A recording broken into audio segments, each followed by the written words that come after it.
রাজ্যে বন্যা পরিস্থিতি নিয়ে মুখ্যমন্ত্রী বরাবরই ডিভিসিকে কাজ করায় তুললেও বুধবারের পর বৃহস্পতিবার সকাল থেকে পাঞ্চেত মাইথন জলাধার থেকে প্রায় 57,000 কিউসেক জল ছাড়া হয়েছে। এর মধ্যে পাঞ্চেত থেকে প্রায় 38,000 কিউসেক এবং মাইথন থেকে 18,000 কিউসেক জল ছাড়া হয়েছে। ফলে বন্যার আশঙ্কা দেখা দিয়েছে দামোদর তীরবর্তী এলাকায়। ডিভিসি ছাড়া জলে ইতিমধ্যেই হুগলির খানাকুল, আরামবাগ এবং হাওড়ার আমতা, উদয়নারায়ণপুরের মতো এলাকাগুলো প্লাবিত হয়েছে। কার্যত ফুঁসছে রূপনারায়ণ, মুন্ডেশ্বরে জমির ফসল জলের তলায় চলে গিয়েছে। জলবন্দি ঘরবাড়ি, রাস্তাঘাট, এমনকি স্কুলও। যাতায়াতের ভরসা নৌকা, ডিঙে। প্লাবনের আশঙ্কা রয়েছে বাঁকুড়া, পশ্চিম বর্ধমানেও। এদিকে লাগাতার বৃষ্টির জেরে বাঁকুড়ায় বাড়ি চাপা পড়ে মৃত্যু হয়েছে এক ব্যক্তির। রাস্তার দুই সাইডে জঙ্গল, সাপ ফোপ, মানে পরিস্থিতি খুবই খারাপ।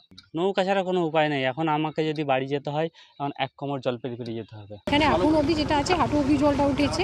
তার সাথে যেটা আছে এইখানে একটু জলে যাওয়ার জন্য আসার জন্য এটা স্যারও বললেন নৌকায় দিয়ে মেনলি দরকারটা ছিল সেটা আমরা করে দিচ্ছি। বাকিটা আপনাদের যেখানে আমাদের রিলিফ ক্যাম্প শেল্টার মেনলি যারা এম্বাঙ্কমেন্টের উপরে, বাঁধের উপরে থাকে তাদেরকে আমরা ওইখান থেকে সরতে বলেছি।